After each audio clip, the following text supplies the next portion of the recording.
مطلب آدمی بیت الخلاء جائے، ٹوائلٹ جائے، پیشاب یا پیخانے کے لیے جائے تو کن چیزوں کا لحاظ رکھے، اس کی تفصیلات میں نے رفع حاجت کے اندر رکھنے کی کوشش کی تھی۔ پھر ہم نے نجاست کی اقسام، پانی کب پاک ہوتا ہے کب ناپاک ہوتا ہے، کہاں انسان کب کیسے کس طرح سے کن آداب کا لحاظ رکھتے ہوئے اس کام کو انجام دے، ہم نے دیکھا۔ اس کے دنیاوی فائدے بھی جانے اور اس کے آخرت کے فائدے بھی ہم نے دیکھے۔ بہرحال آج دوسری نشست، دوسری کڑی میں جو باتیں ہم دیکھیں گے یا سیکھنے کی کوشش کریں گے وہ وضو کے تعلق سے ہوں گی، اس لیے کہ جب رفع حاجت کی بات ہوں گی، انسان جو ہے فارغ ہو کر آئیں گا پیشاب یا پیخانے سے، ٹھیک، تو اس سے اس کا وضو ٹوٹ جائیں گا، ٹھیک۔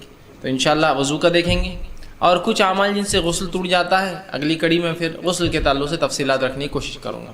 تو آج ہم وضو کے تعلق سے چند باتیں دیکھیں گے، اور اہم چیزیں یہ ہوں گی کہ وضو کی فضیلت دیکھیں گے، وضو کا طریقہ انشاءاللہ میں رکھوں گا، وضو کب ٹوٹتا ہم دیکھیں گے، وضو وہ باتیں جو عام طور سے لوگ سمجھتے ہیں جن سے وضو ٹوٹ جاتا ہے ان کی حقیقت دیکھیں گے، اور آخر میں وضو مستحب کب ہے وہ رکھنے کی کوشش کروں گا۔ رہا پھر سوال جواب کا مرحلہ تو جو باتیں چھوٹ جائیں آپ اس میں بہرحال پوچھ سکتے ہیں۔ آئیے، سب سے پہلی چیز تو وضو کی مشروعیت، اس کی جو ہے اہمیت اور اس کی فضیلت جو ہے ہم دیکھنے کی کوشش کریں گے۔ اللہ رب العزت اپنی کتاب میں اس چیز کا حکم دیا، جو آیت میں نے آپ کے سامنے خطبے میں تلاوت کی، سورہ مائدہ سورہ نمبر 5 اس کی آیت نمبر 6 تھی، جس سے بہت تفصیل میں طہارت کے مسائل بہرحال مطلب وضو اور غسل کے تعلق سے اللہ نے بیان کیا۔ میں نے اس کا ایک مختصر شروعاتی حصہ رکھا۔ اللہ فرماتا ہے یا ایھا الذین آمنوا اذا قمتم الی الصلاۃ فاغسلوا وجوہکم، اے وہ لوگو جو ایمان لائے ہو، جب تم نماز کے لیے کھڑے ہو یا نماز قائم کرو یا نماز پڑھو تو اللہ فرماتا ہے الی الصلاۃ فاغسلوا وجوہکم، تو اپنے چہروں کو دھو لو، وایدیکم الی المرافق، اور اپنے ہاتھوں کو دھو لو اپنی کونیوں تک۔ آگے فرمایا وامسحوا برؤوسکم، اور اپنے سروں کا یا سر کا مسح کرو، وارجلکم الی الکعبین، اور اپنے پیروں کو ٹخنوں تک دھو لو۔ تو قرآن کی اس آیت نے نماز سے پہلے وضو کو فرض قرار دیا، اور فرض قرار دینے کے ساتھ طریقہ بتا دیا، چہرے کو دھونا، ہاتھوں کو کونیوں تک دھونا، اس کے بعد جو ہے سر کا مسح کرنا اور پیر کو ٹخنوں تک دھونا۔ یہ 4 باتیں اس کے فرائض میں جو ہے یاد رکھیے وضو کے شامل ہیں۔ اسی طرح جو ہے نبی اکرم صلی اللہ علیہ وسلم نے یہ بات بیان کی، وضو کی فضیلت میں یہ بات آتی ہے کہ کتنی اہم چیز ہے، آپ صلی اللہ علیہ وسلم بیان کرتے ہیں صحیح بخاری کی روایت، اور فرمایا لا تقبل الصلاة احدکم اذا احدث حتى يتوضا، تم میں سے کوئی شخص نماز تب تک نہ پڑھے اگر وہ رفع حاجت سے، حدث جو ہے عربی زبان میں جو کہتے ہیں حدث کا معنی ہوتا ہے کہ انسان رفع حاجت پیشاب پیخانے یا شرمگاہ کے دونوں حصوں سے کوئی بھی چیز کا نکل جانا، خارج ہو جانا، اس کو حدث کہتے ہیں۔ تو جب تم حدث ہو، ناپاک ہو، تو تم کیا کرو، نماز تب تک نہ پڑھو جب تک کہ وضو نہ کر لو۔ تو اس سے وضو کی فضیلت پتہ چلتی ہے کہ نماز تب تک نہیں ہو سکتی جب تک کہ وضو انسان نہ کر لے، مطلب بغیر وضو کے نماز نہیں ہوتی، یاد رکھیے، ٹھیک۔ اسی طرح وضو کی فضیلت میں آپ صلی اللہ علیہ وسلم بیان کرتے اور فرماتے ہیں، حدیث میں آپ نے فرمایا صحیح مسلم کی روایت، اور کہا کیا میں تمہیں گناہوں کو مٹانے والے درجات کو بلند کرنے والی چیزوں کو نہ بتا دوں؟ مطلب کیا میں تمہیں ایسی چیزیں نہ بتا دوں جو گناہوں کو مٹا دیتے اور درجات کو بلند کرتے ہیں، مطلب دوہرا کام کرتے ہیں، ٹو وے ان کا ورک ہوتا ہے، ایک گناہ مٹاتے ہیں درجات کو بلند کرتے ہیں، اور سیم اسی طرح سے کچھ گناہ ہوتے ہیں اسی طرح سے جو گناہ بھی دیتے ہیں اور درجات کو گھٹا دیتے ہیں۔ تو یہ نیکی وہ ہے جو ثواب بھی دیتی ہے اور درجات بلند کرتی ہے، مطلب گناہ کو مٹا دیتی ہے، درجات کو بلند کرتی ہے، مطلب ثواب دیتی ہے۔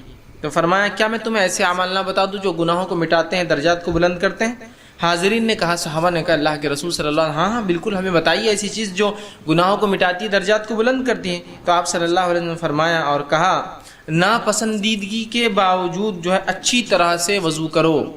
ناپسندیدگی کے باوجود مطلب فجر کا وقت ہے، سردی کڑک ہے، ایک دم وضو کرنا مشکل جا رہا ہے، پسند تو نہیں ہے، لیکن اس کے باوجود بھی نماز پڑھنا ہے تو وضو کرنا ہے، کر رہے آپ ناپسندیدگی کے باوجود، یا کبھی دل نہیں چاہ رہا کہ پانی کو استعمال کیا جائے، یا پانی دور ہے، بہرحال جو بھی تکلیف ہے اس میں شامل ہے، تو ناپسندیدگی کے باوجود کو وضو کو مکمل کرو، اچھی طرح کرو، یاد رکھیں مکمل وضو کرنا مطلب جتنا بتایا گیا پورے اعضاء کو اچھے، ناپسندیدگی کے باوجود۔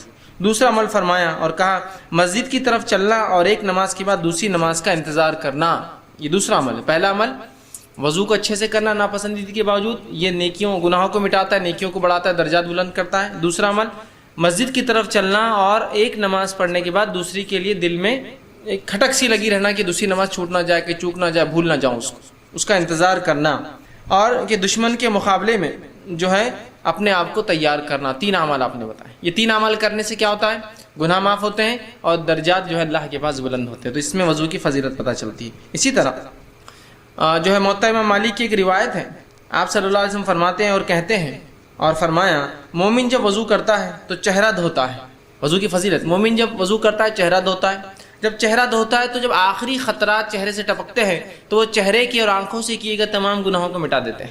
چہرے سے اور آنکھوں سے کیے گئے تمام گناہوں کو مٹا دیتے ہیں. ساتھ چہرے سے سارے گناہ ساقط ہو جاتے ہیں جن کی طرف اس نے اپنی آنکھوں سے دیکھا تھا.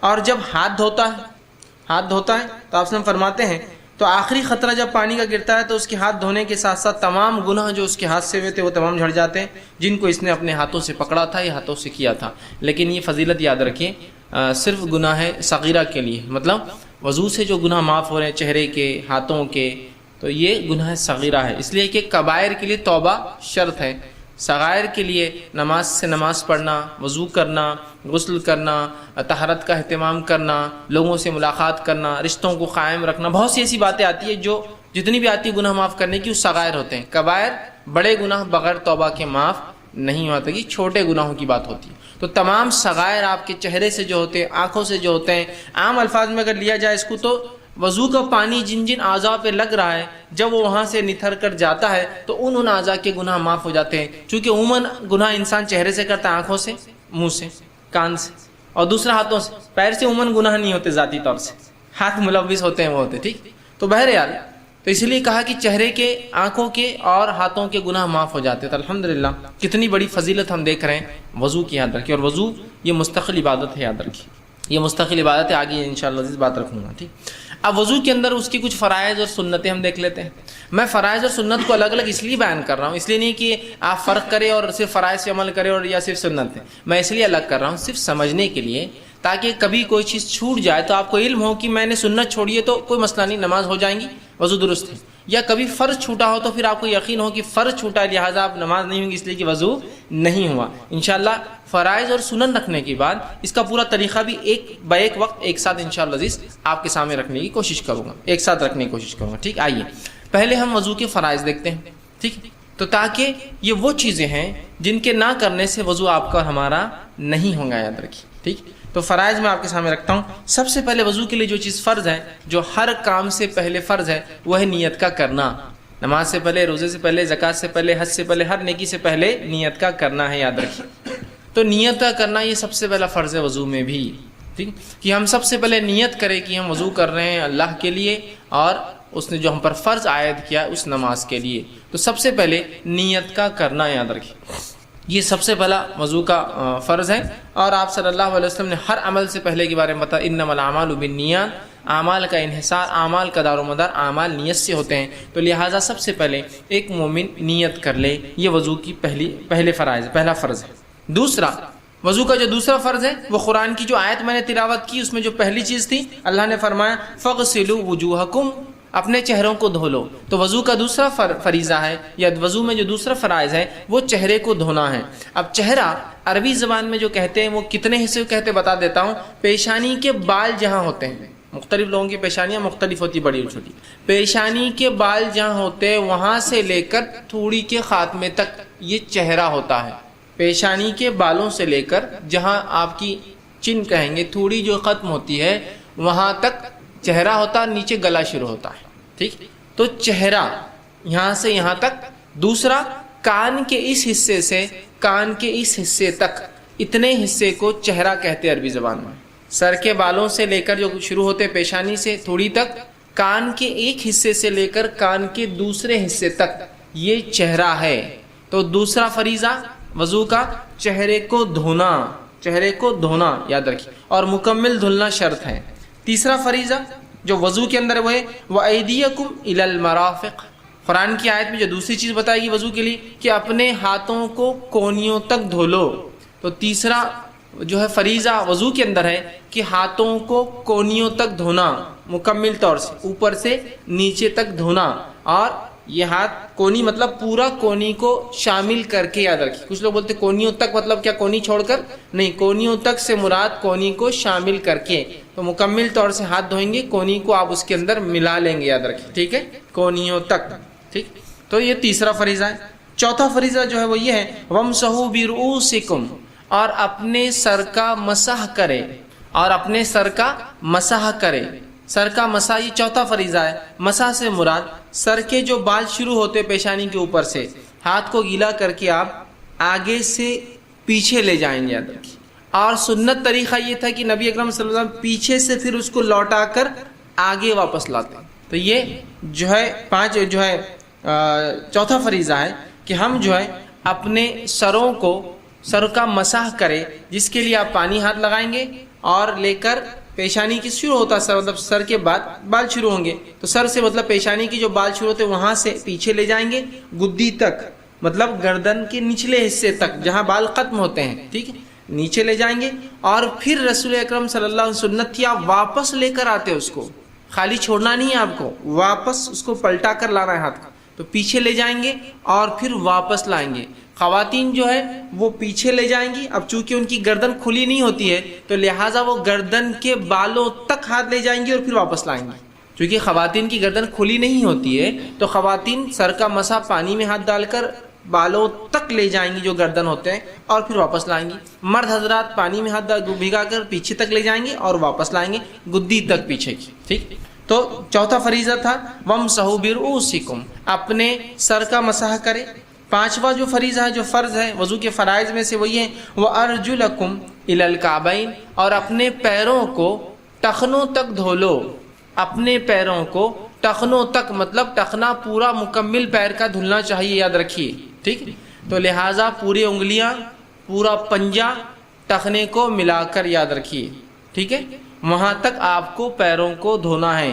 ٹخنوں کے دھونے میں یا پیروں کے دھونے میں ایک چیز کی احتیاط ہر شخص یاد رکھے، وہ یہ ہے کہ پیر کا جو ہے اگر سیدھا ہاتھ لے تو ایکسٹریم پیچھے کا سیدھا حصہ، اور الٹا ہاتھ لیں تو ایکسٹریم پیچھے کا الٹا حصہ یہ سوکھا رہ جاتا ہے، جو کہ ہمارا پیر جو ہوتا ہے قدم، اس کا یہ سا ٹخنے اور آخر حصے کے بیچ کا حصہ ہوتا ہے جو اندر جاتا ہے، ہڈی چونکہ آ کے اندر جاتا ہے، یہ عموماً لوگوں کا سوکھا رہ جاتا ہے، یاد رکھیے۔ دو جگہ غلطیاں ہوتی ہیں، ایک کونی سوکھی رکھنے میں اور دوسرا ٹخنے تو بھیگ جاتا ہے لیکن ٹخنے کے بالکل بعد ایسا پیر اندر جا کر باہر نکلتا ہے جس کی وجہ سے وہاں پانی اوپر کی ہڈی پہ لگ جاتا ہے، ٹخنے پہ لگتا ہے، بیچ میں سوکھا رہ جاتا ہے۔ تو یہاں سے پیر پلٹا کر اپنا ہاتھ اس پہ ملا کیجیے دونوں طرف، رائٹ ہینڈ کا ایکسٹریم بیک کا رائٹ حصہ اور لیفٹ ہینڈ کا ایکسٹریم پیر کا بیک کا ٹخنے سے پیچھے کا حصہ لیفٹ سائڈ کا، دونوں کو یاد سے، اس لیے کہ ٹخنوں تک پیر دھونا یہ فرائض میں سے ایسا نہ ہوا تو آپ کا وضو مکمل نہیں ہوگا، ٹھیک ہے۔ تو یہ پانچواں فریضہ تھا۔ چھٹا فریضہ یہ کہ اعضاء کو دھونے میں، سر کے مسح میں اور پیر کے دھونے میں جو ترتیب نبی اکرم صلی اللہ علیہ وسلم نے بتائی ہے اس ترتیب میں دھونا، ایسا نہ کیا تو آپ کا وضو نہیں ہوگا۔ مثلا پیر پہلے دھو لیا، ہاتھ بعد میں دھوئے، سر کا مسح کیا، پھر جو ہے چہرہ دھو لیا، پھر کلی کر لی، ایسا نہیں۔ ترتیب جو بتائی گئی اللہ کی کتاب نے اور پھر رسول اکرم صلی اللہ علیہ وسلم نے، اس چار فرائض جو قرآن کے اعتبار سے، اس میں جو اور چہرے کے دھونے میں جو چیزیں اور ہاتھ کے دھونے میں جو احتیاط اور پیر کے دھونے میں جو احتیاط اور سر کے مسح میں جو احتیاط، انکلوڈنگ تمام کو ہم کو سیکوینشل ترتیب کے اعتبار سے کرنا ہے، یاد رکھیے۔ اگر یہ ترتیب بھی بدل جائیں گی تو آپ کا ثواب اور ہمارا ثواب ضائع ہو جائیں گا، ٹھیک ہے۔ تو ترتیب کو ملحوظ رکھیے۔ تو ترتیب کو باقی رکھنا یہ فرائض میں سے ہے وضو کے، کہ جس ترتیب میں اللہ کے رسول صلی اللہ علیہ وسلم بتا ویسا کریں گے۔ یہ چھٹا فریضہ تھا۔ اسی طرح ساتواں فریضہ یہ ہے کہ وضو کو ایک وقت کیا جائے گا، مطلب ایک وقت سے مراد یہ کہ ایسا نہ ہو کہ آپ وضو میں جو ہے پہلے چہرہ دھو لے، ہاتھ دھو لے اور پھر بات چیت کر لے اور رک جائے تھوڑا اور کیا، اور ہاتھ اور چہرہ سوکھ جائے اور اس کے بعد آپ پھر سر کا مسح کرے اور پیر دھو لے کہے وضو ہو گیا۔ نہیں، وضو کو ترتیب مطلب without intermediate, without gap, without بہت لمبے وقفے کی آپ وضو نہیں کر سکتے، یاد رکھیے۔ مجبوریاں الگ چیز ہے، ایک آدمی مجبور ہے، ہاتھ کام نہیں کرتا تو ایک ہاتھ دھونے کے بعد دوسرے ہاتھ اس کو وقت لگتا ہے، لیکن عام طور سے اگر آپ وضو کر رہے ہیں اور وضو میں ایک حصہ دھونے کے بعد وہ سوکھ جاتا ہے تو اس کے بعد آپ کو پھر سے وضو کرنا پڑے گا، اس لیے کہ اس کے آگے کنٹینیو وضو نہیں ہو سکتا۔ سمجھے آپ بات کو؟ تو وضو میں آپ خاموخواہ تاخیر، مطلب جو ترتیب ہے اس ترتیب کو آپ ایک کے بعد ایک کرتے جائیں گے. ایسا نہ ہو کہ آپ نے چہرہ دھو لیا، ہاتھ دھو لیے، پھر رک گئے، آرام سے بات چیت کی، پانی پورا نتھر گیا، ہاتھ سوکھ گئے، اس کے بعد سر کا مسح کر لیا، پیر دھو لیا. نہیں چلیں گے، اس لیے کہ آپ کے پہلے آپ نے روک دیا. تو کنٹینیوشن ہو، ترتیب کو آپ ملحوظ رکھتے ہوئے کنٹینیو کریں گے. اور ایک بار شروع ہوا تو خاتمے پہ جا کے رکیں گے، بیچ میں سوکھنے تک یا خام و خواہ کی تاخیر نہیں کریں گے. یہ تھے وضو کے فرائض، یہ تھے وضو کی یاد رکھیے فرائض جو میں نے آپ کے سامنے رکھے، ترتیب وار یاد رکھیے. سب سے پہلے نیت کا کرنا، اس کے بعد چہرے کا دھونا، یہ فرائض رکھ رہا ہوں. اس کے بعد ہاتھوں کا کونیوں تک دھونا. اس کے بعد چوتھی چیز جو ہے سر کا مسح کرنا. اس کے بعد پانچواں ٹخنوں تک پیروں کا دھونا. اس کے بعد چھٹا ترتیب کے اعتبار سے وضو کرنا. اور ساتواں فریضہ تھا کہ وضو میں خواہ تاخیر نہ کرے، سیکوینس میں ایک کے بعد ایک وضو چلنے دے، سوائے اس کے کہ مجبوریاں الگ بات ہے. لا یکلف اللہ نفسا الا وسعها، اللہ جو ہے کسی نفس کو اس کے طاقت سے زیادہ نہیں آزماتا. مجبوریاں الگ چیز ہیں. بہت سے لوگ میں نے دیکھے، اللہ ان پر رحم کرے، ان کی زندگیوں میں برکت دے، مجبور ہوتے لیکن وضو میں بالکل عمل چالو ہے، ایسا ہاتھ خراب ہے لیکن وضو کرتے ہیں برابر. پانی کلی کرنا بہت تکلیف ہوتی ہے ایسے لوگوں کو، پانی آتا ہی نہیں ہاتھ میں، یا پھر کٹوری رکھتے ہیں جیب میں اپنے ساتھ لے کے گھومتے ہیں، ایک چھوٹی سی کٹوری نکال کے بہرحال. لیکن اس میں کیا ہوتا ہے، ان کا وقت بہت ضائع ہوتا ہے، دھو نہیں پاتے ہیں برابر. تو یہ تو خیر مجبوریاں ہیں. ان کی نیت تو ہے کہ ترتیب وار کرے، لیکن آگے پیچھے ہو جاتا ہے. آگے پیچھے سے مراد وقت آگے پیچھے ہوتا ہے، اللہ معاف کریں گے. لیکن عام اعتبار سے آپ خواہ مخواہ رک کر بات چیت کر کے وضو نہ کریں، سیکوینس میں کر دیں. تو یہ تھے وضو کے فرائض. اب آئیے وضو کی سنتیں کیا ہے، اور پھر وضو کا طریقہ اس کے بعد رکھوں گا میں ایک ساتھ دونوں فرائض اور سنتوں کو ملا کر. اس لیے کہ کسی بھی عمل کا ثواب ہمیں تب تک نہیں ملتا جب تک کہ کسی فریضے کو سنت کے مطابق نہ کیا جائے. نماز حکم ہے، فرض ہے، اس کا طریقہ پھر سنت سے عمل کرنا پڑے گا. اور روزہ فرض ہے تو طریقہ پھر سنت سے دیکھنا اسی طرح. تو آئیے اس کی سنتیں کیا ہے. اب فرائض کو چھوڑ کے سنتیں رکھوں گا، بعد میں دونوں کو کلب ایک ساتھ ملا کے رکھوں گا. آئیے اب وضو کی سنتیں کیا ہے. تو وضو کی سب سے پہلی سنت ہے وضو کی ابتدا بسم اللہ سے کرنا. نبی اکرم صلی اللہ علیہ وسلم فرماتے اور کہتے ہیں لا وضو لمن لم یذکر اسم اللہ علیہ، اس کا وضو نہیں جس نے اللہ کا ذکر اس پر نہ کیا ہو، بسم اللہ نہ پڑھا ہو. ٹھیک ہے، لیکن اس کو علماء واجب میں نہیں کہتے، اس کو سنت میں شامل کرتے ہیں. ٹھیک ہے، تو لہٰذا وضو سے پہلے بسم اللہ کا کہنا یہ پہلی وضو کی سنت ہے. نیت کر لیا آپ نے، اب بسم اللہ کہہ کر بیٹھیں گے. انشاءاللہ بعد میں دونوں کو ملاتا جاؤں گا یہ کیسا ہوگا. تو اب سب سے پہلے بسم اللہ سے وضو کو شروع کرنا. ٹھیک، اس کے بعد دوسری جو سنت ہے وضو کی یہ ہے کہ جب نیند سے بیدار ہو، فجر کی نماز، عصر کی نماز، کبھی سو کر اٹھتا آدمی، تو نیند سے بیدار ہونے کے بعد سیدھے وضو کے پانی میں ہاتھ نہ ڈالے، پانی کو باہر نکالے، 3 مرتبہ ہتھیلیوں کو اور ہاتھ کو دھو لے. اس کے بعد اگر ضرورت ہے تو پانی میں ہاتھ ڈالے. اس لیے کہ آپ صلی اللہ علیہ وسلم نے فرمایا جب تم سو کر اٹھو تو پانی میں سیدھے ہاتھ نہ ڈالو، اس لیے کہ تمہیں نہیں پتا کہ رات میں تمہارا ہاتھ یا نیند میں تمہارا ہاتھ کہاں کہاں گیا ہے. سمجھا، نیند میں آدمی ہے، کہیں بھی ہاتھ جا سکتا ہے. ٹھیک ہے، تو نیند سے بیدار ہونے کے بعد سیدھے ہاتھ نہ ڈالے. ہاں اگر بیدار ہے، آپ ہوشیار تھے اور ہاتھ ڈالنا ہے تو تھوڑا پانی لے کے پہلے ہاتھ اچھے دھولے اور پھر پورا ہاتھ ڈالے. سمجھ رہا، کبھی بیدار آدمی ہوتا ہے لیکن اب کوئی چیز ہے نہیں تو پہلے تھوڑا ڈال کے ہاتھ دھولے اور اس کے بعد پھر پورا ہاتھ ڈال سکتا ہے. ٹھیک، تو نیند سے بیدار ہونے کے بعد 3 مرتبہ ہتھیلی دھونے کے بعد پھر وضو شروع کرے اور اس میں پانی میں ہاتھ ڈالے. ٹھیک، تیسری چیز جو سنت ہے وضو کی وہ یہ ہے کہ وضو سے پہلے مسواک کرے. اب ہاتھ دھو لیا آپ نے، اس کے بعد مسواک کرے. اس لیے کہ آپ صلی اللہ علیہ وسلم نے فرمایا، اور یہ جو ہے موطا امام مالک کی روایت آپ نے فرمایا اگر میری امت پر مجھے اس چیز کی تکلیف کا احساس نہ ہوتا تو میں ان پر مسواک کا کرنا واجب کر دیتا. نماز سے پہلے مسواک کا کرنا میں ان پر واجب کردہ. فرمایا اگر مجھے اپنی امت پر مشقت کا اندیشہ نہ ہوتا تو میں انہیں وضو کے ساتھ مسواک کا حکم دے دیتا، واجب کر دیتا. اور حکم مطلب آپ کا حکم آنا مطلب اس چیز کا عمل ہم پر واجب ہو جاتا، واجب کر دیتا کہ مسواک کرا کروں. تو یہ بھی سنت ہے، آپ کوشش کریں کہ اب وضو شروع ہو، بسم اللہ کہا، ہاتھ دھویا، مسواک کرے اس سے پہلے. ٹھیک، اس کے بعد چوتھی چیز جو آپ یاد رکھیں گے کلی کا کرنا. کلی کا کرنا یہ چوتھی سنت ہے، اور اس کے تعلق سے آپ صلی اللہ علیہ وسلم فرماتے اور کہتے ہیں اذا توضأت فمزمز، یہ ابو داؤد کی روایت ہے، جب تم میں سے کوئی شخص وضو کرے تو کلی کرے. اور مزمز کہتے ہیں عربی زبان میں پانی کو منہ میں لینا، منہ میں لے کر آگے پیچھے کرنا تاکہ اس سے اگر کوئی غلاظت، کوئی چیز، کوئی کھائی ہوئی چیز باقی ہو تو نکل جائے. بہت سے لوگ کلی کرتے ہیں، پانی لیتے اور ہڑبل کی پانی گر جاتا ہے، مطلب صرف پانی منہ میں گیا اور بس گر گیا، ایسا بچے کرتے ہیں. ویسا نہیں، مزمز اندر لے کے اس کو آپ آگے پیچھے جو بھی کر سکتے تاکہ جتنا زیادہ صاف ہو سکے. مسواک تو کر لیا آپ نے، اس سے تو اکثر جو ہے چیزیں نکل گئی لیکن پھر بھی کچھ باقی رہ گیا، مسواک کا تنکا رہ گیا، کوئی چیز مسواک کرنے سے ڈھیلی ہوئی تو کلی میں نکلیں گی، یاد رکھیں مسواک کرنے سے نہیں نکلیں گی، پھر آپ کلی کریں گے تو منہ میں پانی لے کر مزمز کہتے ہیں اس کو پانی کو ہلانا. بہت سے لوگ بولتے ہیں کتنی گندی آواز آ رہی، تو دیکھیے یہ فطری چیزیں ہیں. غیر فطری آوازوں کو گائک گانے گا رہے، پتہ نہیں گندے گندے راگ نکال رہے ہیں، اس کو آپ بڑا اچھا سمجھتے ہیں. غیر فطری چیز کو فطرت بنا دی، فطرت کو غیر فطرت بنا دیا. فطری آوازیں ہیں، کلی کرنا ہے، منہ صاف کرنا ہے. مختلف لوگ جب منہ صاف کریں گے تو مختلف پانی آواز کریں گے، منہ میں جانے کے بعد پانی جب گھومے گا تو اس میں بلبلے بنتے ہیں جس کی وجہ سے آواز ہوتی ہے نا. تو یہ آواز فطری ہے، یہ صفائی کے لیے ہے، یہ ضرورت ہے، اس کے بغیر صفائی نہیں ہو سکتی ہے. ٹھیک، تو آپ پانی لے کے اس کو کلی کریں گے. اور خواتین بالخصوص یاد رکھیے، عورتوں کو بہت شرم آتی ہے، آپ مکمل وضو نہیں کر پائیں گے. پھر یہ شرم و حیا وہاں ہو جہاں حرام کاریاں ہیں، غلط کام ہیں، بے حیائی ہے، بے شرمی ہے. کتاب و سنت کے ماننے میں مومن شرم محسوس نہیں کرتے ہیں. ٹھیک ہے، ہاں بے حیائی کے کام مومن کو بڑی شرم آتی ہے، تو بے حیائی میں تو ہم بے شرم ہو گئے، اور جہاں حیا کی ضرورت نہیں وہاں خام و خواہ کی حیا اختیار کرتے ہیں. تو کلی کرے، مزمز گھمائے پانی کو، عربی میں یہی معنی ہے اس کا. اور اس کے بعد تھوکنا ہے اس پانی، اسی کو کہتے ہیں کلی. پینا نہیں ہے اس کو، تھوکنا ہے اس کو. ٹھیک، تو اس کو کلی کر کے پینا بھی ہو سکتا ہے. وہ کب ہو سکتا ہے؟ آپ نے کھانا کھایا، کھانا کھانے کے بعد بہت سارا کھانا منہ میں رہ جاتا ہے جو کہ کوئی خرابی نہیں ہے، کوئی گندا نہیں ہوتا ہے، کلی کر کے نگل جائیے اس کو. دانت بھی صاف ہو جاتے ہیں اور رزق جو بچا کچا ہے وہ بھی اندر چلا جاتا ہے. تو وہاں لیکن وضو کے اندر تھوکنا ہے آپ.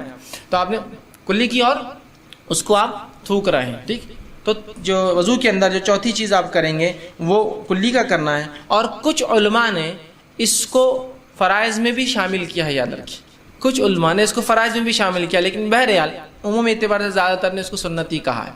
پانچویں سنت جو نماز کی ہے اس کو بھی علماء فرائض میں شامل کرتے ہیں. کچھ علماء وہ یہ ہے ناک میں پانی لینا. میں ترتیب میں جا رہا ہوں پورا سیکوینس میں، جیسا فرائض ویسی سنت ترتیب میں. ناک میں پانی لینا، ناک میں پانی لینا یہ وضو کی سنت ہے، یاد رکھیے. پانی لینے کے تعلق سے نبی اکرم صلی اللہ علیہ وسلم فرماتے ہیں اور کہتے ہیں بالغ فی استنشاقی الا ان تکونوا صائما. یہ مسند احمد کی اور ابو داؤد کی روایت ہے. ناک میں پانی لینے میں مبالغہ کرو، بالغ زیادتی کرو، ایکسس میں جاؤ، دور تک جاؤ اس معاملے میں. مبالغہ سمجھتے ہیں نا، بڑھا چڑھا کر کرو. ناک میں پانی لینے میں بڑھا چڑھا کر بڑھو، آگے بڑھو، سوائے اس کے کہ تم روزے دار ہو. روزے دار ہے تو ناک میں پانی پھر بڑھا چڑھا کر نہیں لینا ہے، صرف سادہ لینا ہے، سادہ لینا ہے، سادہ لینا. لیکن اگر روزے دار نہ ہو بڑھا چڑھا کر کرو، زیادہ سے زیادہ پانی لو اور زیادہ سے زیادہ صاف کرو، یہ معنی ہے. تو آپ نے فرمایا اور کہا بالغ فی الاستنشاق الا ان تکونوا صائما.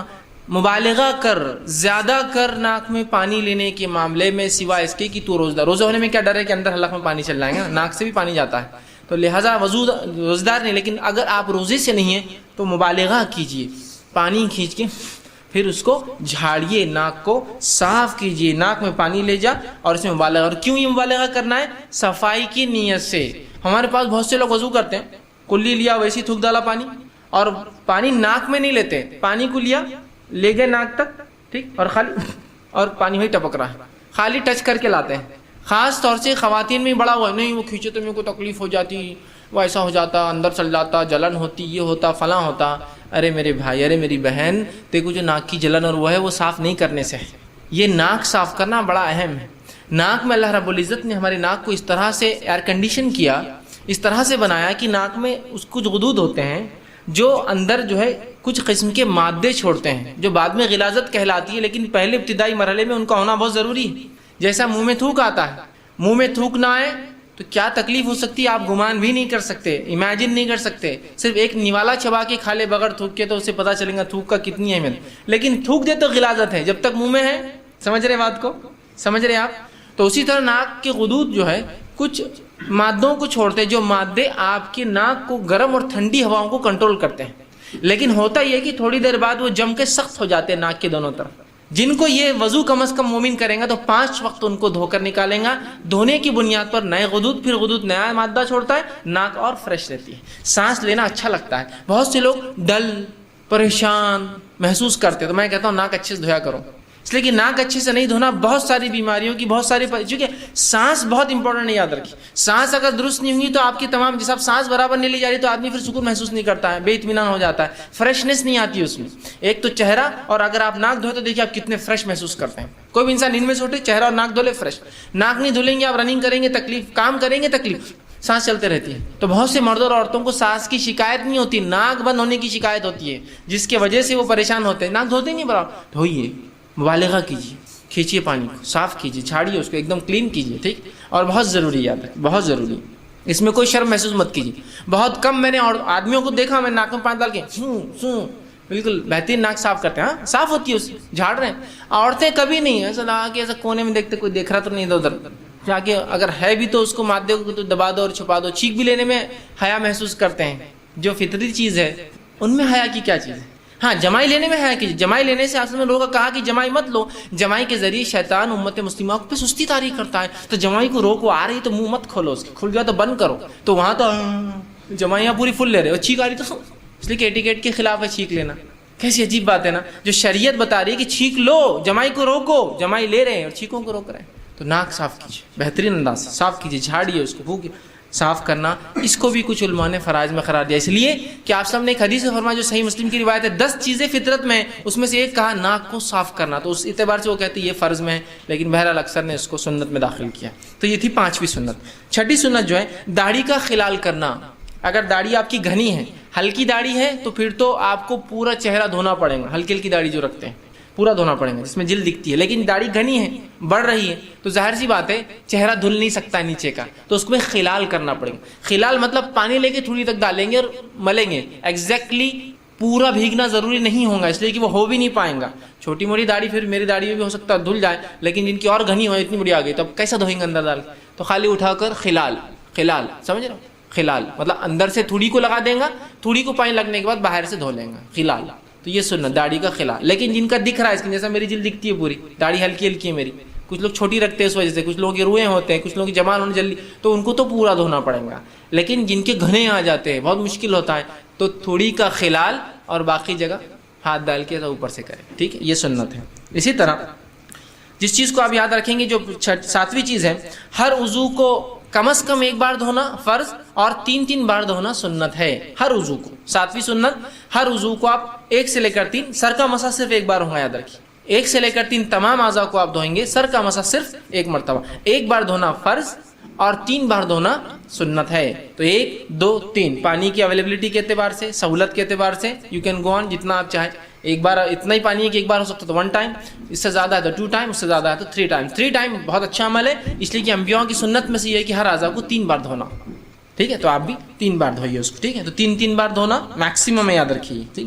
8واں کانوں کے اندرونی حصے اور بیرونی حصے کو دھونا. آپ صلی اللہ علیہ وسلم کو دیکھا گیا کہ آپ صلی اللہ علیہ وسلم جب وضو کرتے تو اپنے کان کے بیرونی اور اندرونی حصوں کو جو ہے آپ جو ہے مسح کرنا. نبی اکرم صلی اللہ، ابو داؤد کی روایت ہے، جب وضو کرتے تو صحابی رسول فرماتے کہ نبی اکرم صلی اللہ علیہ وسلم اپنے ہاتھ کو جب آپ مسح کریں گے نا، یہ مسح کے بعد آتا ہے یہ عمل، مسح کرنے کے بعد کان میں کرتے اور یوں کرتے کہ اپنی شہادت کی انگلیوں فرماتے ہیں، اپنے ہاتھ کی شہادت کی انگلی کو کان میں ڈالتے ہیں اندرونی حصے میں، اور اندر ڈال کے اس کو گھماتے.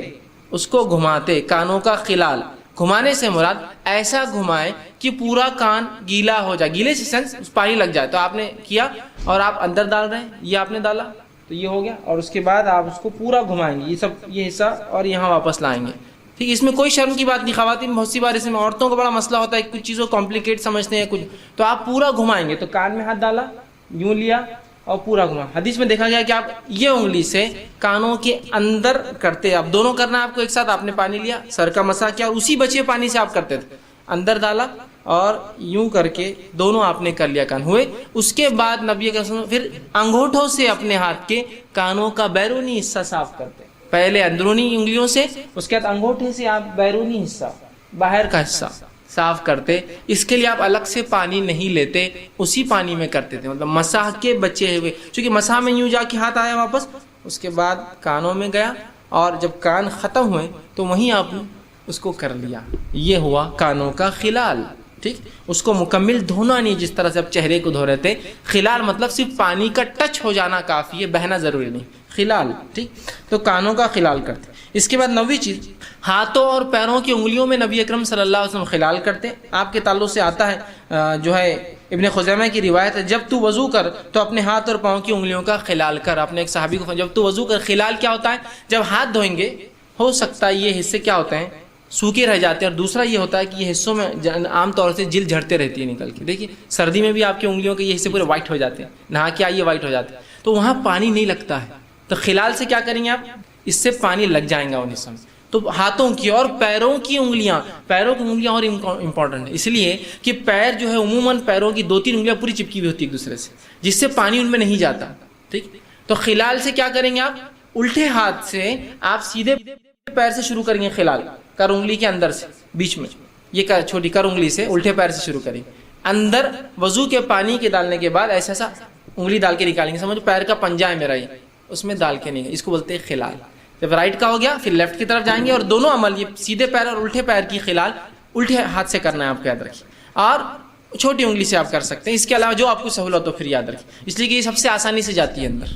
آپ اس کو ڈال کے خلال اس کو وہ کریں گے. تو یہ تھی 9ویں چیز. 10ویں چیز، ہاتھوں اور پیروں کو دھونے میں رائٹ سے لیفٹ کی طرف جائیں گے آپ. 10ویں سنت کہ تب ہاتھ کو دھونا اور پیر کو، یہ دو ہے آپ کے پاس، ہے نا. آنکھیں بھی 2 ہے لیکن ایک جگہ ہے، کان بھی 2 ہے ایک ہی جگہ لگے ہوئے، ٹھیک، اور ان کو ایک ساتھ کرنا ہے. لیکن جب معاملہ ہاتھ اور پیر کا آئیں گا، 2 الگ سپریٹ اینٹی ہے، تو پہلے سیدھا ہاتھ دھوئیں گے اور پھر الٹا، پہلے سیدھا پیر دھوئیں گے پھر الٹا. اس لیے کہ نبی اکرم صلی اللہ علیہ وسلم ہر کام سیدھے سے الٹے کی طرف جاتے، کنگھی سیدھے سے الٹا، وضو سیدھے سے الٹا، کپڑا پہنتے سیدھے سے الٹا، بال جماتے، بال ترشواتے، ناخن کاٹتے سیدھے سے الٹا. تو رائٹ ہینڈ پھر لیفٹ ہینڈ، یہ 10ویں چیز. اس کے بعد جو ہے 11ویں چیز جو آپ یاد رکھیں گے وہ یہ ہے، ہاں چہرے اور ہاتھوں اور پیروں کے زیادہ سے زیادہ حصے کو آپ وضو میں شامل کر سکتے ہیں. یہ بھی سنت ہے، ہاتھوں اور پیروں کے زیادہ سے زیادہ حصے کو. سر آپ کا چہرہ کیا ہے؟ چہرہ دیکھیے یہاں سے لے کر تھوڑی تک ہے، کان سے کان. زیادہ سے زیادہ مطلب پانی اتنا لے کے آپ ڈالیں گی زیادہ، سمجھ، زیادتی.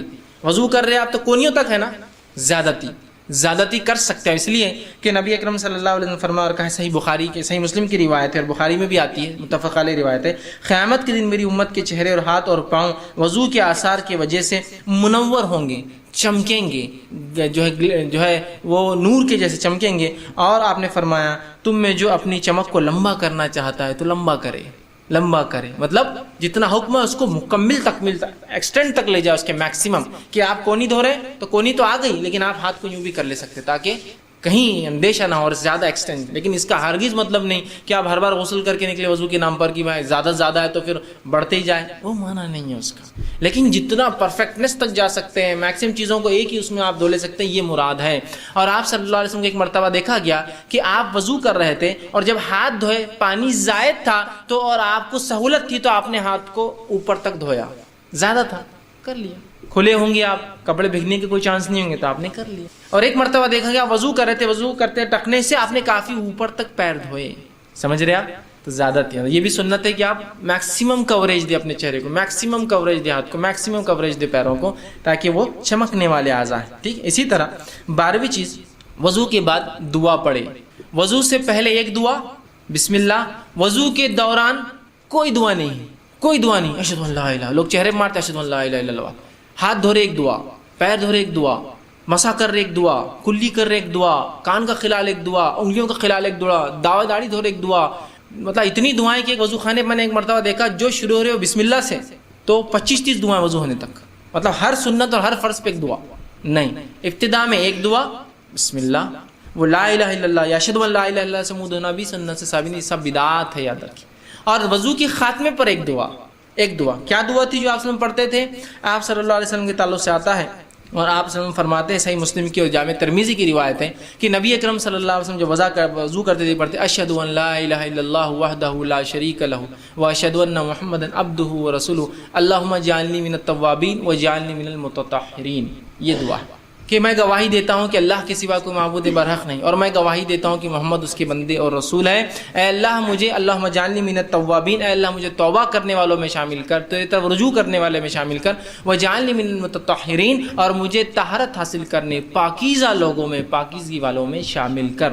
یہ دعا کرتے نبی اکرم صلی اللہ علیہ وسلم اس دعا کے بعد شہادت کی انگلی اٹھانے یا آسمان کی طرف دیکھنے کے تعلق سے کوئی صحیح روایت ثابت نہیں ہے، تو لہٰذا آپ اس کو یوں ہی پڑھ لیں، ٹھیک ہے، نہ اٹھانے کی نہ دیکھنے کی، دونوں روایتیں بہرحال ضعیف ہیں، تو لہٰذا صرف اس کو پڑھنا ہے۔ اور جو شخص ایسا کرتا ہے، آپ صلی اللہ علیہ وسلم فرماتے ہیں جو شخص وضو کرے مکمل اچھے سے کریں، اس کے بعد یہ پڑھے، یہ دونوں چیزیں گواہی دے اور یہ دعا پڑھے، تو جنت کے 8 دروازے روز قیامت اس کے لیے کھول دیے جائیں گے، جس میں سے چاہے اس میں سے داخل ہو جائے۔ جہنم کی 7 دروازے ہیں اور جنت کے 8 دروازے ہیں، تو 8 دروازے اس کے لیے کھلیں گے جو یہ دعا وضو کے بعد کرتا ہے۔ شروعات میں بسم اللہ، خاتمے پہ یہ دعا، ٹھیک ہے۔ تو یہ تھی وضو کی سنتیں۔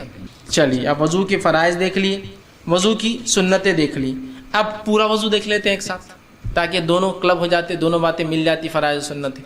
اب دونوں کو میں فرض کیا ہے سنت کیا الگ نہیں کروں گا، اب دونوں کو ایک ساتھ رکھوں گا، جو کہ علی بن ابی طالب رضی اللہ عنہ کی ایک مکمل روایت ہے، جس میں آپ نے پورا وضو کا طریقہ نبی اکرم صلی اللہ علیہ وسلم نے جیسا کیا تھا وہ بتایا، ٹھیک ہے۔ اور اس کے بعد عثمان ابن عفان رضی اللہ عنہ کی ایک روایت ہے جو ابو داؤد کی ہے بھی، تو ان میں آپ دونوں صحابیوں سے مکمل طور سے وضو کا طریقہ آتا ہے۔ آئیے ہم دیکھتے ہیں نبی اکرم صلی اللہ علیہ وسلم کا وضو یہ ہوتا اور وضو کا طریقہ یہ، میں اب تمام چیزیں ملا کر کہ سب سے پہلے آپ اپنے ہاتھوں کو 3 بار دھوئیں گے، اب نیند میں سے کوئی خاص اٹھا تو پہلے 3 بار دھوئیں گا، وہ ایک الگ چیز ہے، ٹھیک۔ اور پھر مسواک کر لیں گا، وضو کی پہلے کی چیزیں ہیں یہ کہ وضو بالکل میں خاص وضو بتا رہا ہوں، تو مسواک وہ سب پارٹ ہے اس کا، لیکن وہ تو آپ سمجھ گئے، وہ آپ کو الگ سے کرنا۔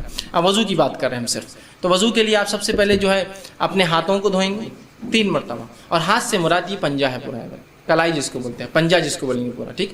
تو آپ ہاتھوں کو 3 مرتبہ دھوئیں گے، پانی آپ نے لیا اور ہاتھوں کو آپ دھو رہے ہیں، ٹھیک۔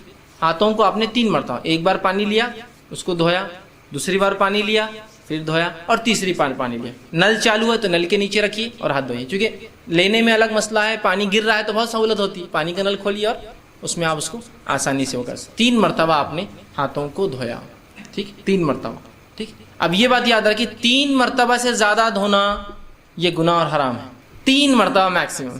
آگے بات رکھوں گا جو ناپسندیدہ چیزیں وضو میں اس میں کیا کیا ہے، تو 3 مرتبہ آپ نے دھویا، اس سے زیادہ مت دھوئیے، میکسیمم 3۔ ایک ٹائم میں جتنا ملنا، جو مسائل ہے جو گندگی نکالیے، سیکنڈ ٹائم کیجیے، تھرڈ ٹائم میکس، ٹھیک۔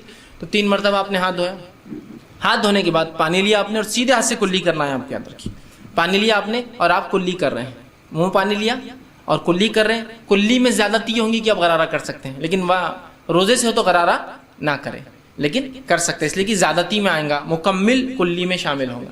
پانی لیا یا چاہے تو غرارہ کرا اور پانی کو تھوک دیا، ایک بار فرض کم از کم 3 بار، زیادہ سے زیادہ، ٹھیک ہے۔ دوسری بار لیا کلی کی، چاہے تو غرارہ کیا یا ایک بار غرارہ کیا، 2 بار کلی کی، جیسا آپ کو بہتر لگے، تاکہ زیادہ سے زیادہ منہ صاف ہو آپ کا۔ تو آپ نے کلی کی اور پانی کو تھوک دیا، یہ ہوا 3 مرتبہ۔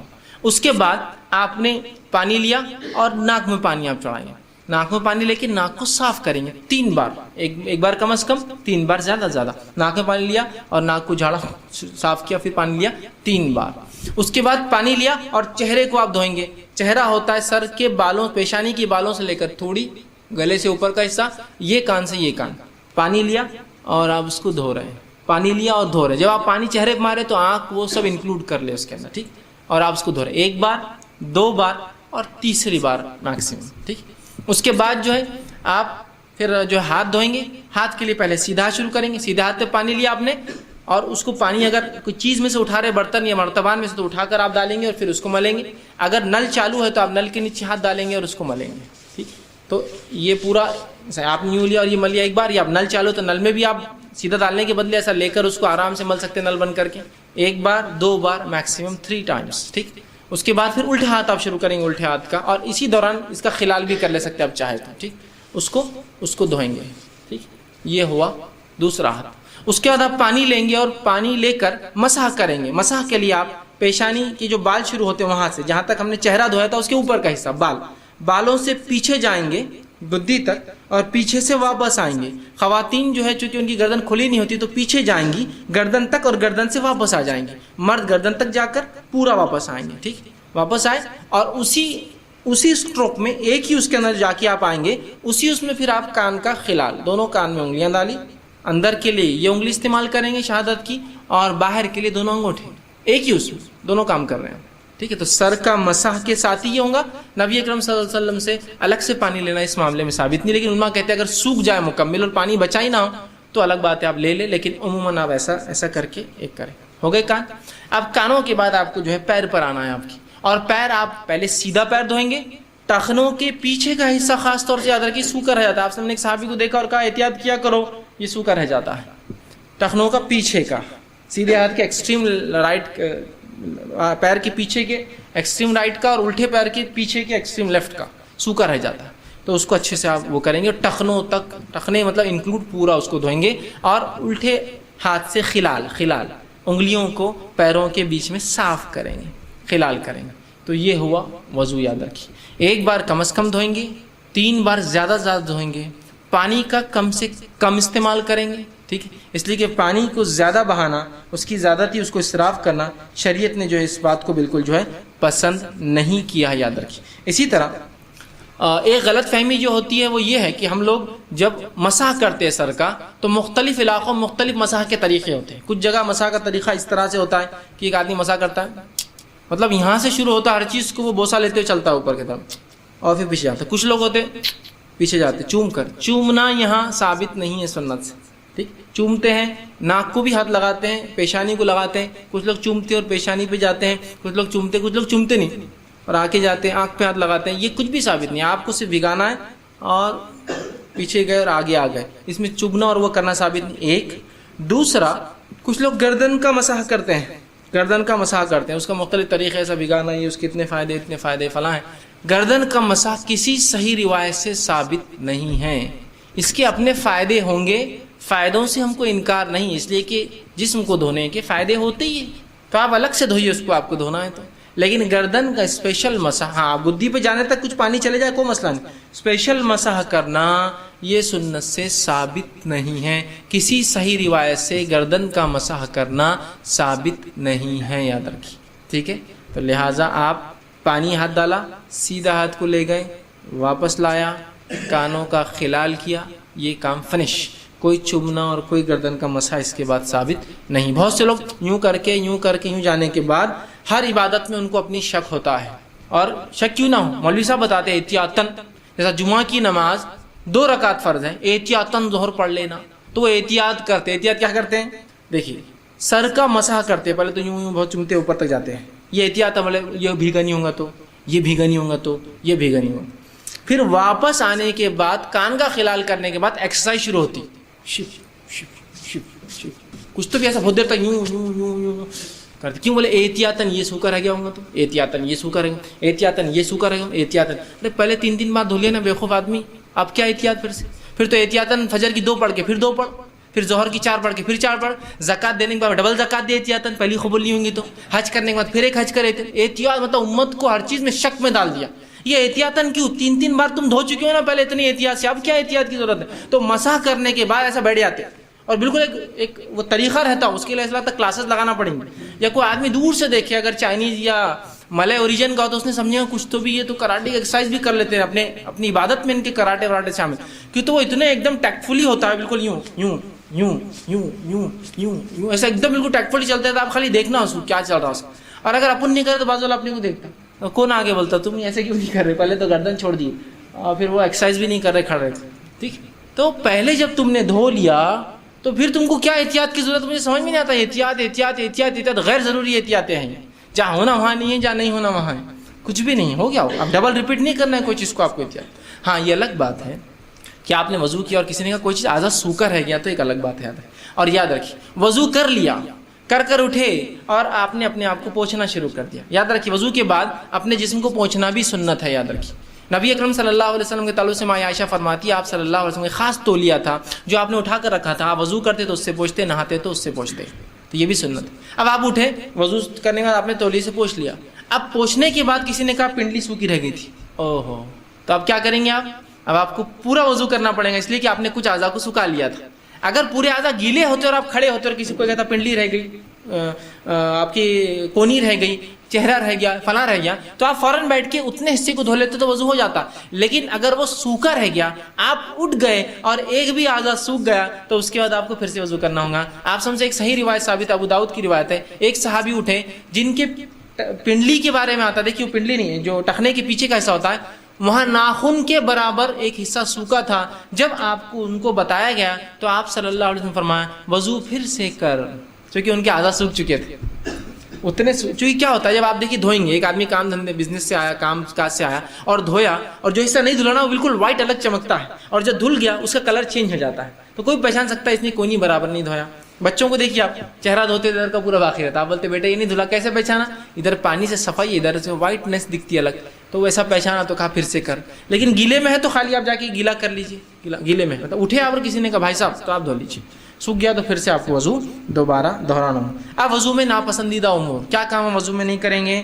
تو وضو میں آپ جو ایسی جگہ بیٹھ کے وضو نہ کریں جو پلید ہو، گندگی ہو، برائی ہو، غلاظت ہو، ٹھیک ہے، یا گندی جگہ ہو، وہاں وضو نہیں کریں گے۔ دوسرا، 3 مرتبہ سے زیادہ دھونا درست نہیں ہے۔ نبی اکرم صلی اللہ علیہ وسلم نے فرمایا کہ یہ جو ہے مسند احمد اور سنن ابن ماجہ کی روایت ہے کہ 3 بار وضو کیا، یعنی اعضاء کو دھویا، اور فرمایا جو زیادہ کرتا ہے اس نے برا اور ظلم کیا، اس لیے میں نے کہا حرام ہے، اس نے برا اور ظلم کیا اپنے اوپر، 3 بار سے زیادہ آپ نہیں دھو سکتے ہیں۔ اسی طرح جو ہے پانی ضائع نہ کرنا، کم سے کم پانی وضو کرنا۔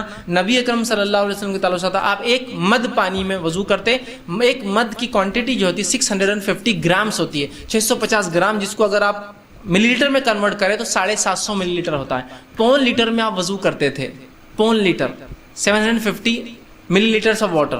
اور آپ کے تعلق سے آتا ہے آپ نے ایک بار غسل 4 یا 3 مد میں کیا، جس کی کوانٹٹی لے لے تو وہ ہوتا ہے 2.5 لیٹر پانی صرف۔ آپ بولیں گے ایسا کیسا ہو سکتا ہے؟ بہت آسان ہے، لیجیے آپ 750 ml پانی، ایک لوٹا جو آتا ہے نا مسجد میں عام طور سے وہ ہوتا ہے اتنے کا، ہاتھ ڈالیے اور اس کو ملیے 1 مرتبہ، دوسری مرتبہ ہاتھ ڈالیے اس کو ملیے، یہ 2 مرتبہ آپ کر سکتے ہوتے ہیں۔ 1 لوٹے میں آپ کو جو آرام سے ہوتا ہے، وہ ہوتے ہیں نا جنرلی کچھ مسجدوں میں گیریج کے وہ ہوتے ہیں خاص 1 لیٹر پانی کے ہوتے ہیں آئل کے، ایگزیکٹ ہوتا ہے اس میں وضو، بچ جائیں گے آپ۔ لیکن آپ کو ترتیب آئے، کفایت شاری اختیار کیجیے، ٹھیک ہے۔ تو بہرحال تو کم سے کم پانی، اللہ نے ہم کو بہت سہولت دی ہندوستان میں ماشاءاللہ، پانی بہت فراوانی کے ساتھ ہے، اس کا ہرگز مطلب نہیں کہ آپ ضائع کریں، اس کو آپ جتنا کم ہو سکتا لمٹ کے اندر کرنے کی کوشش کیجیے، ٹھیک ہے۔ وضو میں خواہ ایک سے زیادہ مسنون عمل ترک مت کیجیے کہ بھائی فرائض اپنے کو پتہ نہ ہوتے ہیں تو ہو جا رہے تو وضو نہیں، خواہ مت ترک کیجیے، ٹھیک ہے۔ اس لیے کہ فرض ایک چیز ہوتی ہے لیکن سنت مل کر، فرض اور سنت مل کر کوئی چیز عبادت ہماری اللہ کے پاس قابل قبول ہوتی ہے، یاد رکھیں، ٹھیک۔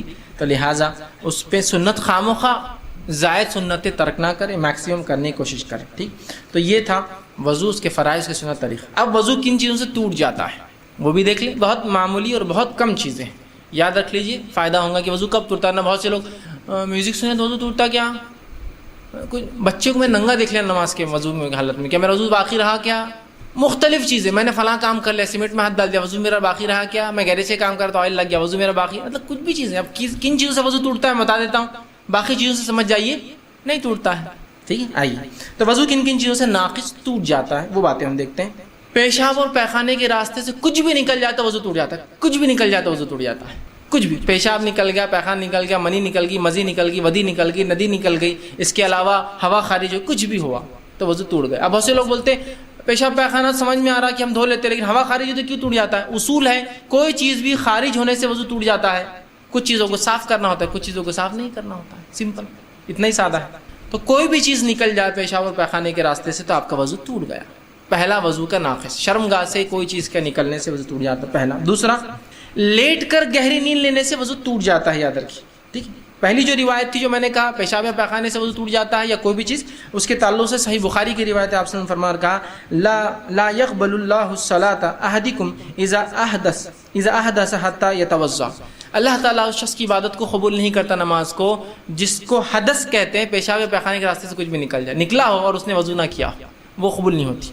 دوسرا کہ گہری نیند اگر آپ لیٹ کر سو گئے تو وضو ٹوٹ جاتا ہے، کھڑے سو رہے تو وضو نہیں، مسجد میں آپ بیٹھ گئے اور نیند لگ گئی اس سے نہیں ٹوٹتا، لیکن لیٹ گئے، اس لیے کہ آپ صلی اللہ علیہ وسلم فرماتے ہیں اور آپ نے فرمایا، ابو داؤد کی روایت ہے، آنکھ دبر مطلب آنکھ اور پیٹھ جو ہوتا ہے، دبر مطلب پیٹھ کا بندھن ہے، ریلیشن ہے، اور آپ نے فرمایا اگر کہا جو سو جائے اسے چاہیے کہ وضو کرے، چونکہ اب آنکھ لگ گئی اور پیٹھ آپ نے جھکا دی تو پھر آپ کو وضو کرنا پڑے گا، اس کا تعلق ہے۔ اگر آپ سیدھے بیٹھے ہیں تو دیکھیے، اگر آپ سیدھے بیٹھے ہیں اور نیند لگ گئی تو آپ کی ہوا خارج ہونے کے امکانات بالکل نہیں ہوتے ہیں۔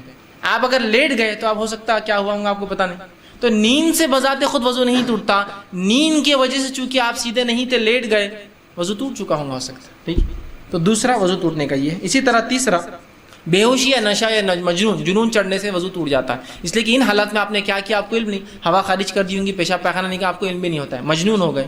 کسی کو ہوتا نا دورے پڑ جاتے جنون کے، کچھ لوگ ہوتے ہیں جو نشہ کر لیا کسی نے یا ٹھیک بے ہوش ہو گئے تو ان میں وضو نہیں رہتا، پھر آپ کو وضو کرنا ہوگا، تیسری چیز۔ اسی طرح چوتھی چیز، ہتھیلی کو کھلا بغیر کپڑے کی آڑ سے شرمگاہ کو لگا دینا، اور شرمگاہ سے مراد اگلا اور پچھلا دونوں حصہ ہوتا ہے۔ بغیر کپڑے کے اپنی شرمگاہ کو، دونوں میں سے کوئی بھی ہتھیلی، شرمگاہ کو ہاتھ لگا لینے سے وضو ٹوٹ جاتا ہے۔ یاد رکھیں یہ مسئلہ عورتوں کے لیے بھی ہے کہ بچوں کو جب وہ خود تو نہیں، بچوں کو ڈائپر بدلا رہی ہے، بچوں کو پیشاب پیخانہ کیا تو ان کا وضو ٹوٹ جائے گا، اس لیے کہ اگر ان کی شرمگاہ کو ہاتھ لگاتی ہے تو ٹوٹ جائیں گا۔ احتیاط کرنا ہے تو گلاؤز پہن کے کرے پھر، تاکہ وضو باقی رہے۔ لیکن اگر ہاتھ سیدھے لگائیں گی شرمگاہ اپنی یا کسی اور کی شرمگاہ کو ہاتھ لگنے سے، ہتھیلی کھلا لیکن کپڑے پہ سے نہیں، کپڑے پہ سے لگنے سے کوئی نہیں، کھلا کھلا نیوڈ جس کو کہیں گے، کچھ بھی اس پہ لگا ہوا نہیں اور لگ گیا سیدھے تو آپ کا وضو ٹوٹ جاتا ہے ہتھیلی کے لگنے سے۔ اس لیے کہ یہ سنن ترمذی کی روایت ہے، جو اپنی شرمگاہ کو بغیر کسی کپڑے وغیرہ کے ہاتھ لگائے وہ نیا وضو کرے بغیر نماز آپ نے فرمایا نہ پڑھے۔ یہ تھی چوتھی چیز۔ پانچویں چیز جو ہوں گی وضو کے ٹوٹنے وہ ہے کہ اونٹ کا گوشت کھا لینا۔ آپ صلی اللہ علیہ وسلم نے کچھ صحابہ نے آپ کے سامنے بکری اور مینڈے کا گوشت کھایا اور کہا کہ ہم وضو کریں؟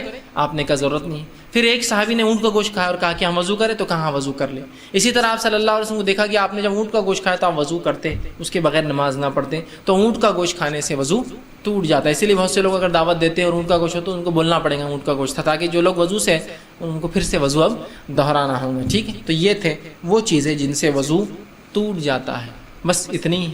اب اس کے علاوہ بھی ہے، جیسا کہ اسلام چھوڑ دینا، میں سمجھتا ہوں ان کی ضرورت نہیں، ریلیونٹ نہیں ہے۔ ایک مسلمان کے لیے بات ہو رہی ہے تو ارتداد، کوئی اسلام کو چھوڑ دے تو وضو کی ہر چیز اس کی ختم ہو جاتی ہے۔ اسی طرح عورت کو جو ہے شہوت کے اس سے ہاتھ لگانا، تو میں سمجھتا ہوں یہ بات بالکل سمپل ہے کہ شہوت سے جب آپ کسی کو ہاتھ لگائیں گے تو ظاہر سی بات ہے آپ کو کیا ہوتا ہے، جس میں تبدیلیاں آتی ہیں اور شرمگاہ سے کچھ نہ کچھ مادے ضائع نکلنا شروع ہو جاتے ہیں، تو ظاہر سی بات ہے وضو ٹوٹ جاتا ہے۔ لیکن عام اعتبار سے اتنا ٹوٹتا ہے۔ اب وہ باتیں جن باتوں سے ہم لوگ غلط فہمی مبتلا ہے کہ اس سے وضو ٹوٹ جاتا ہے وہ رکھتا ہوں۔ اب اس کے علاوہ وضو کسی چیز سے نہیں ٹوٹتا، لیکن کچھ باتیں ہیں جو بہت عام ہیں۔ پہلی چیز، شک سے کیا وضو ٹوٹ جاتا ہے لوگ پوچھتے ہیں، تو شک سے وضو نہیں ٹوٹتا ہے، یقین سے وضو ٹوٹتا ہے۔ اسلام میں کوئی بھی عبادت شک کی بنیاد پہ ضائع نہیں ہوتی ہے۔ وضو عبادت ہے تو شک کی بنیاد پہ وضو نہیں ٹوٹتا۔ آپ کو شک ہو رہا ہے، شک کہ میرا وضو باقی ہے نہیں، آپ صلی اللہ علیہ وسلم حدیث ہے جب کسی کے پیٹ میں ہوا کی آواز آئے، ابھی ہوا خارج نہیں ہوئی، اس نے گیس پاس نہیں کیا، پیٹ میں آواز آئے، گڑ گڑ گڑ ہوتا ہے پیٹ میں، تو کہا اس کا وضو ضائع نہ ہوا جب تک کہ دو چیزیں نہ ہو جائے، ایک آواز نہ آ جائے، ظاہری آواز، پیٹ میں الگ آواز ہوتی، دوسرا بدبو نہ آ جائے، جب تک وضو نہیں ٹوٹا۔ سمجھ رہے آپ؟ کسی انسان کا شک میں وضو نہیں ٹوٹتا ہے۔ ہم میں سے بہت سے لوگ صرف شک میں وضو توڑ دیتے، یار کچھ تو بھی ہوا، یقین نہیں ہے تو مت، وضو نہیں ٹوٹا آپ کا۔ پہلی چیز، شک سے وضو نہیں ٹوٹتا۔ صحیح مسلم کی روایت ہے کہ تم میں سے کوئی شخص پیٹ کی آواز سے وضو کو ضائع نہ سمجھے جب تک کہ